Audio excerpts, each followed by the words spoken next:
Let's thank Hava Morel.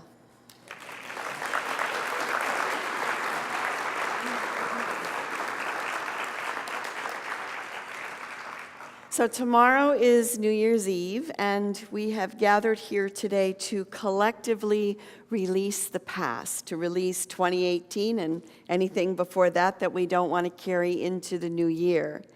This last year in our community, our theme has been about the soul of the pilgrim. And although we haven't moved from this location as of yet, this has been a year, 2018 has been a year of inner preparation. We have looked at the concept of packing lightly and what does that mean on an individual and on a community level. We've contemplated the crossing of the threshold, which we will also be doing next year, and being uncomfortable. So we've done a lot of inner work to prepare for what is coming for us in 2019. And as we look back on 2018, we must be willing to release what needs to be let go of so that we can step into 2019 fully and completely. And next week, Diane will lead us in a white stone ceremony so that you can write down what it is you're wanting to call into your life. So like all years, 2018, you probably have had some successes and some failures, yeah. You've probably had some ups and some downs, and you've learned and grown, and also probably you've gotten stuck, right? I mean, it's all of the above. We've said hello to people, we've said goodbye, we've said hello to new experiences, and goodbye to things that, again, we wanted to release. So I think one of the ways to help trigger the mind and reflect on the past year is to look at some of the world events that have happened. And one way to do that is to look at what were the most Googled questions of 2018. So I have a few of them. Who won the Mega Millions? That was, I think, number one. And one person in South Carolina won $1.5 billion, and I think it's a she, but I don't know. They don't want to be identified, whoever won it, we don't know. Another question was, who dies in the Avengers Infinity War? I couldn't tell you the answer because I didn't read it. But it speaks to, when we look back at this time, that the superhero movies were really popular. What is Bitcoin is another question. And I think that question sort of points to a shift in how people are thinking about money and how thinking about currency, right? Another question, what is DACA? The Deferred Action for Childhood Arrivals, and that came up because of all the border issues. Another question, how to vote? And again, what's the trend? People are seeing that if they want to change things, they're going to have to vote, right? So we can see these trends that are happening. And the last one that I have written down is, what is the keto diet? There's always the latest diet. Now it's keto. So like every year, we've had our share of great things and of tragedies, and I just want to call a few of those out. The year began early with the Parkland shootings and, of course, many other shootings. Thousands of migrant children were separated from their parents at the U.S.-Mexican border. Hurricane Florence made landfall in North Carolina and created much destruction and havoc. And of course, in November, there were 2 fires that were ignited in California.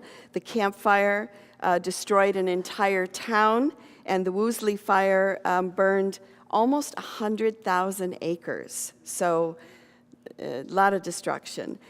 We said goodbye this year to Aretha Franklin, to John McCain, to George H.W. Bush, to Penny Marshall, I'm sure many others. And on a personal level, on a community level, we said goodbye to our beloved Robbie Feinstock this year and celebrated him. On another level, the Me Too movement has continued to gain momentum, and people are being held accountable for their actions. Prince Harry and Meghan Markle got married, and I think that's going to create some changes. The midterm elections were dominated by historic victories for Native Americans, Muslims, African Americans, LGBT, and for female candidates. Again, shows another shift, right, happening. Kim Jong-un became the first North Korean leader to ever cross over to the South Korean border, over to the soil to meet with South Korean President Moon Jae-in. So again, another shift. And then finally, after a journey of more than 300 million miles, NASA's InSight lander arrived on Mars for a 2-year mission to study the interior of the red planet. So, you know, one of the things that happens is that when we're living our lives, we don't really, you know, we're aware of what's happening, and we obviously are aware of what's happening, but we don't always see like the bigger picture, or we don't see the thread because we're so in it, right? We don't get to like take a step back and go, okay, so what do some of these changes even mean? And things can change subtly and we don't even notice. And that ideas that get planted sometimes take a long time to grow. So interestingly, a conversation came up this week about the word Ms., you know, because someone was telling me, you know, when I was in grammar school, Ms. So-and-so, and we're like, you couldn't have had a Ms. So-and-so back then because they didn't use that word. She's from the South, so it was actually Ms. But it's a term that we use now, and we don't even think about it, and yet, you know, back in the 60s and 70s, it was either Miss or Mrs. were the words that were used. And in researching it, in 1901, there was an article in the Sunday Republican in Springfield, Massachusetts. And an unnamed writer said, "There's a void in the English language with some diffidence we undertake to fill. Everyone has put in an embarrassing position by ignorance of the status of some women. To call a maiden Mrs. is only a shade worse than to insult a matron with the inferior title Miss. Yet it is not always easy to know the facts." So this was written in 1901. And then it resurfaced like in the 40s and stuff, but it was in 1960, the early 60s, a woman named Sheila Michaels picked up the mantle, if you will, of the word Ms. And she was on a radio show in 1969, and she spoke about it so passionately that the following August, when women's rights supporters commemorated the 50th anniversary of the suffrage movement, Ms. became recognized as a calling card of the feminist movement. Today we use the word without thought. But for those of you who've been around a while, remember that? I remember when it'd be like, I'd want to be called Ms. And it's like, oh, who do you think you are? You're Ms., you know? No longer defined by Miss or Mrs. So this is just a tiny little thing that changes over the years, and when it's happening, we don't even notice it. So if we look at events from like 2018, and then we look at, so what seeds have been planted, what passions have been ignited? Because even when something tragic happens, there's something good that can emerge from it, right? In the Old Testament, Joseph says to his brothers who had sold him into slavery, he said, "You meant it for evil, but God meant it for good." That something good can come out of everything. And so an example of this is when Emmett Till was murdered. It ignited the civil rights movement in a way that it hadn't been ignited before. And I believe that the survivors of the Parkland massacre, that there are some amazing leaders that are still young that are going to come out of that and to help change the world. The hurricanes and the fires, you know, it's a call for us to say, hello, wake up, things are changing, we need to make some movement here. So those are calls to awaken. Even in our own lives, we need to see what the bigger picture is. And that's why it's important at these threshold times in our life when we come to the end of the beginning of a year, that we stop for a moment and we just look, right? The burning bowl ritual is one of the ways that can help us change. And there's a story about an old wise man who was being visited by some of his friends. And his friends said, you know, we'd very much like it if you could teach us what you have learned over the years. And he goes, yeah, I'm an old man. And they go, no, you're not just an old man. You're an old and wise man. And all these years, we've watched you praying, and we wanted to know, what do you talk to God about? What are the important things that we should be praying for? And the man said, in the beginning, when I was really young, I believed in the impossible. And in those days, I used to kneel before God, and I would ask him to give me the strength so that I could change humankind. And then gradually, I came to see that the task was beyond me, so then I started praying to God to help me to change the world around me. And they said, well, we can certainly vouch for that because we've watched your life and we've seen how you have changed this world around you and how you've affected people's lives.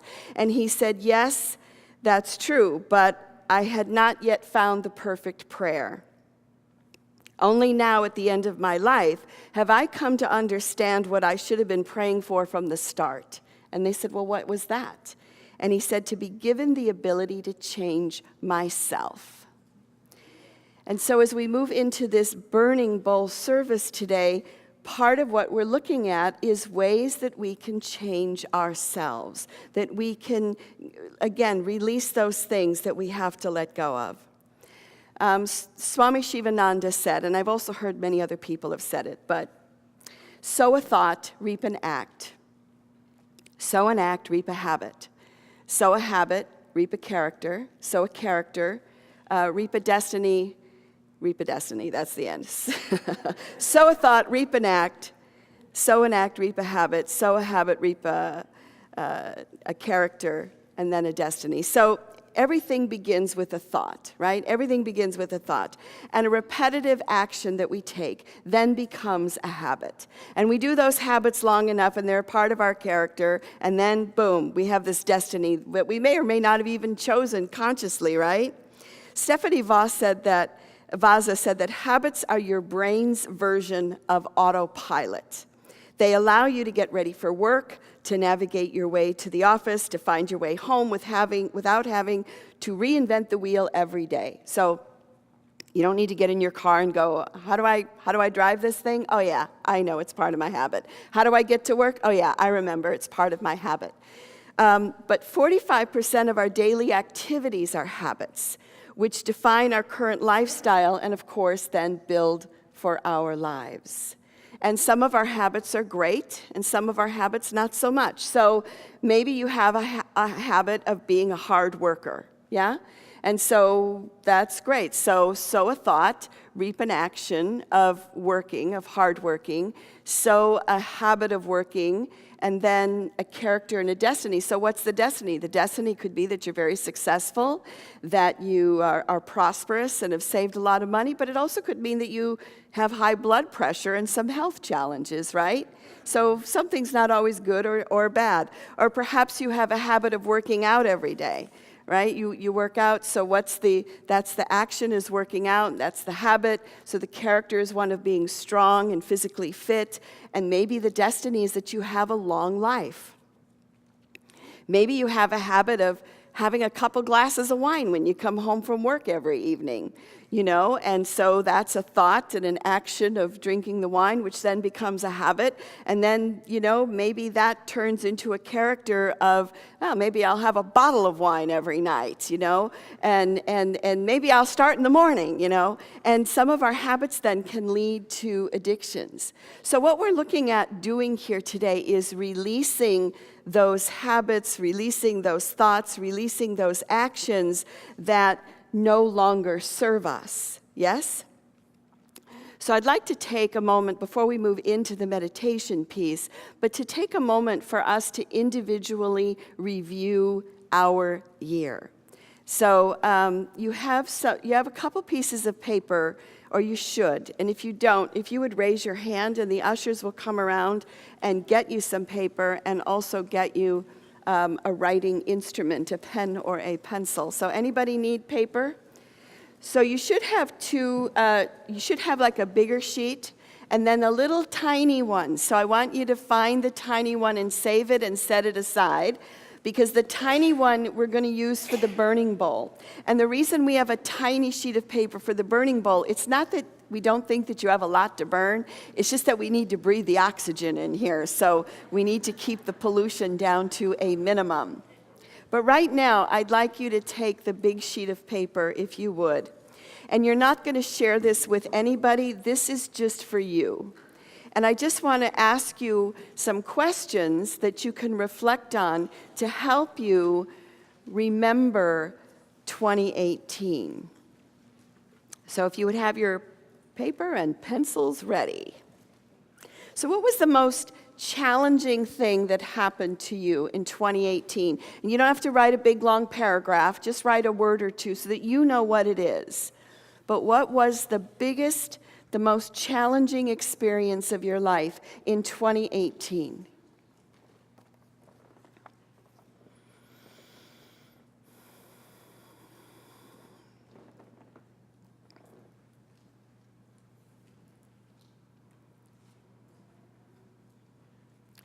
And then what was the single best thing that happened in 2018? What was the single best thing that happened in 2018? Just one word will suffice.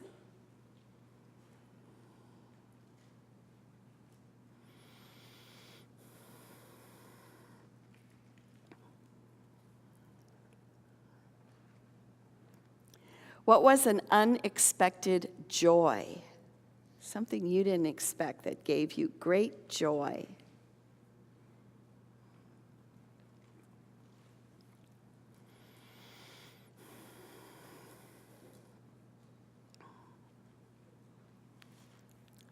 What was an unexpected obstacle? Something you didn't see coming.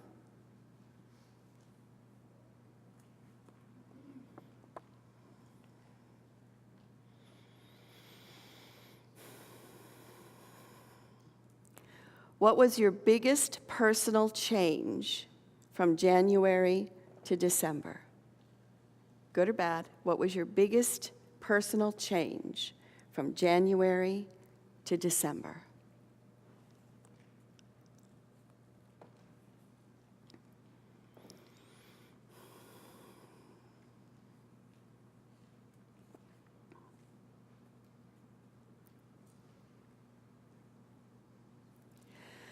What was the biggest time waster in your life this past year? What was the biggest time waster in your life this past year?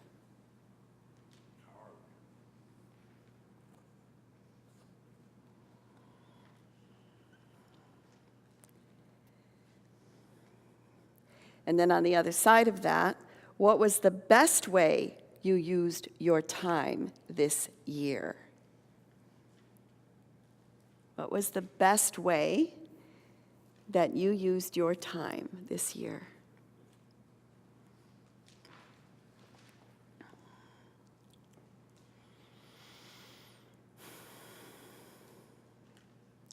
How did you succeed? What was a success of yours this year?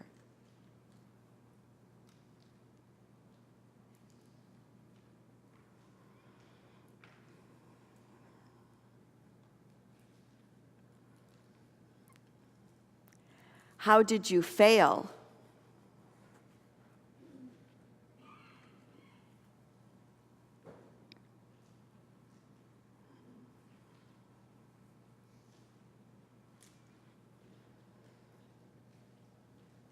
And only two more. What was the biggest thing you learned this past year?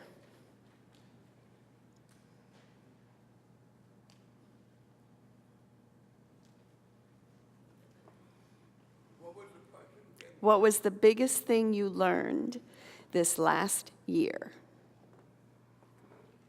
And finally, pick 3 words to describe 2018 for you. 3 words to define 2018.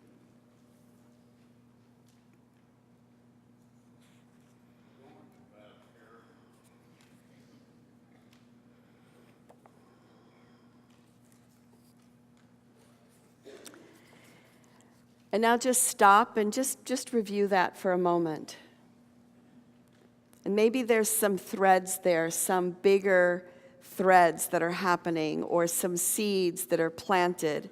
And of course, there may also be things in there that you're like, you know what? I need to let go of some of these things.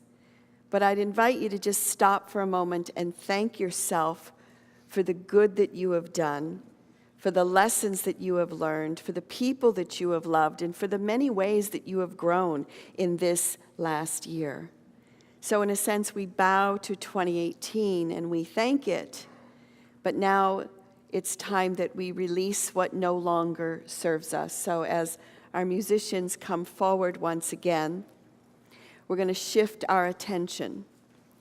So the reason that we do a burning bowl is that in some ways it's an ancient ritual. When we burn something, we are transforming, transmuting the energy so that it can be changed into something else.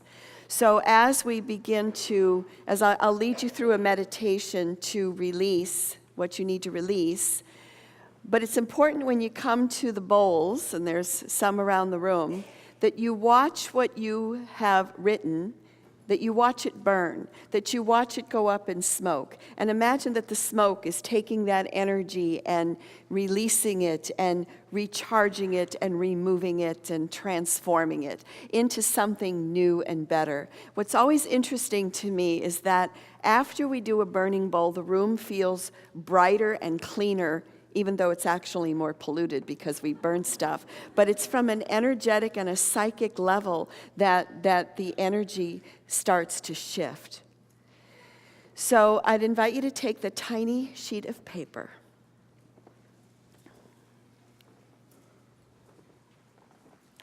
And we have just reflected on this past year of 2018.